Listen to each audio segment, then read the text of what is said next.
ઓલા ઝાકળ કેરા જળથી અન કોઈ દી ધરતી નો ધરવાય પણ નવખંડ લીલો થાય એવો તો મેની ધારે માંડળી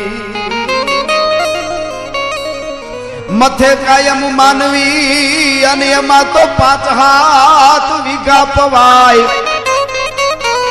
પણ રઘુવર રીજે રાજડા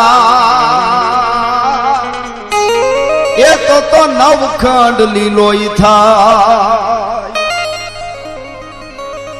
આવા બધા લોક સાહિત્યના જે દુહાઓ છે એ મને અને તમને જીવનમાં ઘણા કામ આવે અને ઘણું કહી જાય છે।